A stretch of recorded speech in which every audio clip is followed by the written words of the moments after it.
Hello and welcome to this skill builder for supply coordinators. Supply coordinators are one of the most, if not the most important role in the success of Kingdom Quest. And that's because they make everyone's job so much easier. And today we have Linda, who's been a supply coordinator for gazillion years. Yeah, probably 9.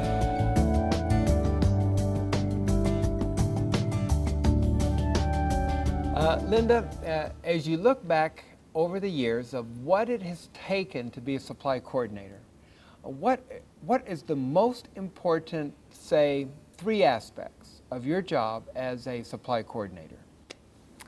Well, I think that the number one thing is prayer. I mean, I think that you have to understand as a supply coordinator, you're a very important piece of a puzzle or putting a program together that touches the lives of children. And you want to make sure that you pray for the supplies that you put together touch the lives of children and help the shepherds to be effective and give them the tools that it takes to be a great shepherd. And more than anything, you want to give people the tools to be successful. So you see your job not just as a gathering supplies, it's a spiritual job. Definitely, yeah. Definitely, because you don't want to be, you want to be a purchasing agent, but you want to be a purchasing agent that touches the lives of children and makes a difference. I guess that's why it's an important job. Thank you. Thank you for that. So there really is a lot of spiritual authority and spiritual responsibility for your role.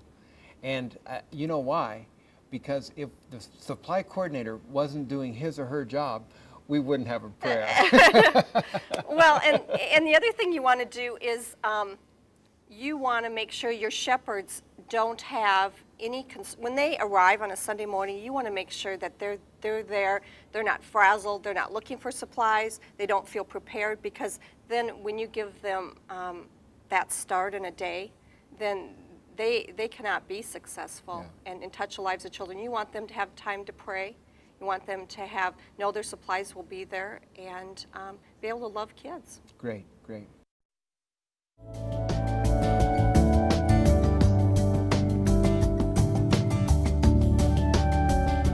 What's the second thing that's most important to you as a supply coordinator?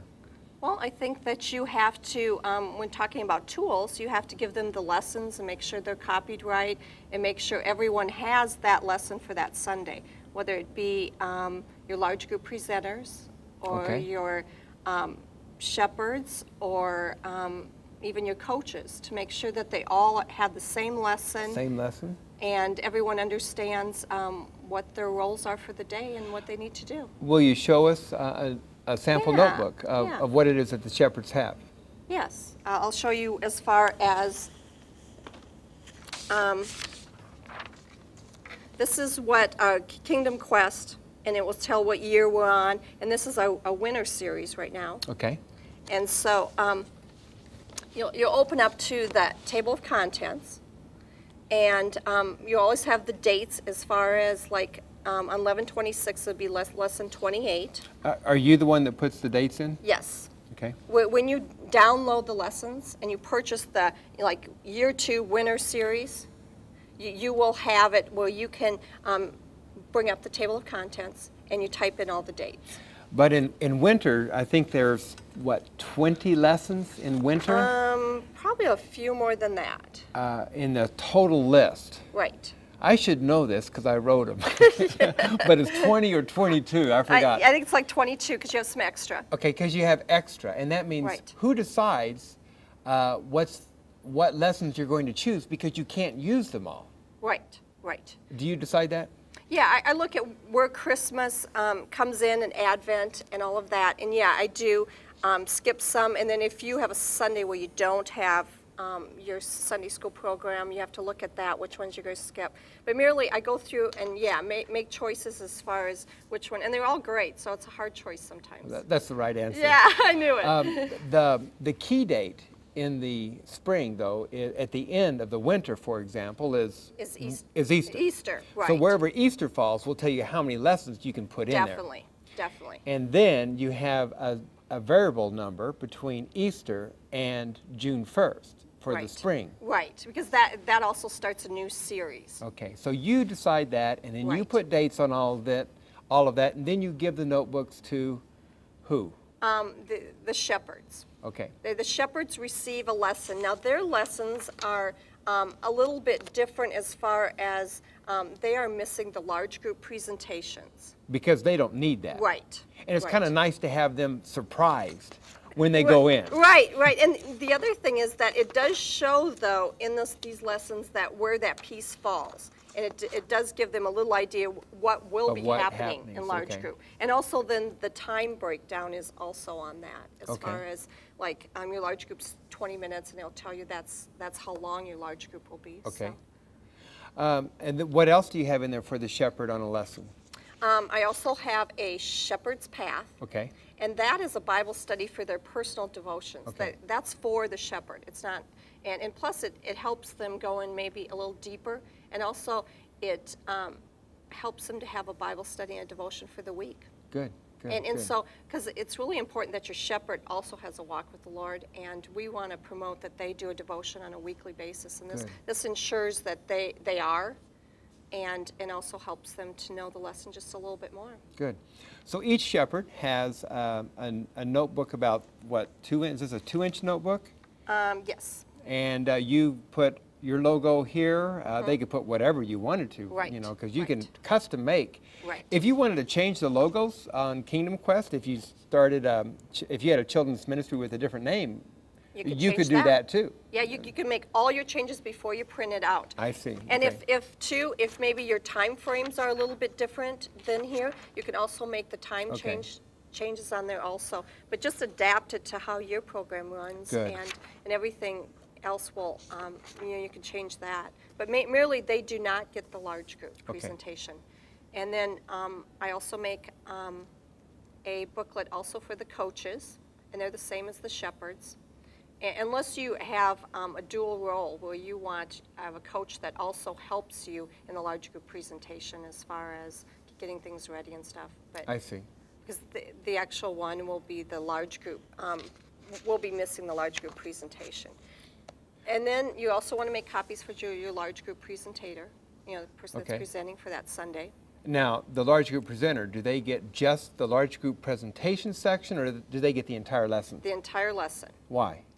Because when you're teaching the large group, our lessons here, they mesh together so nicely that it gives you a heads up to what they did before they arrived. Oh, yes, yes.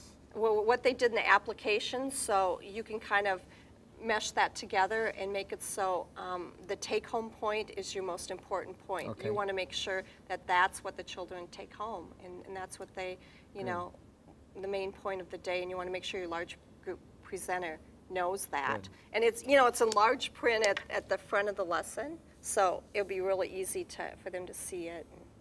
Where the large group presenter is. Right. Okay. Right. One of my plugs is that this is recyclable. So Right. in grades 1 through 4, Right. every 4 years, you get to use the same lessons.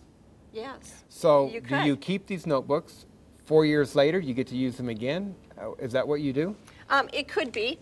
We don't use that as such because we find our shepherds, highlight and make a bunch of notes, and we also date each lesson individually. But if you wanted to, you would have the option to just make a new table of contents. Do not date your individual lessons. Oh, and then you could use the same paper again. Right. Or you could Right. reprint it again 4 years Right. later. Right. So And it's a very, all it is you just run it front and back. okay. So it saves You them save paper. paper. And actually, for the shepherds, I run it front and back because it's very easy for them to turn the pages. Now, my large group presenters, I run them single-paged. That's helpful. Because when you're on stage and you want to glance down, you want to be able to pass those on. Yeah, throw them on.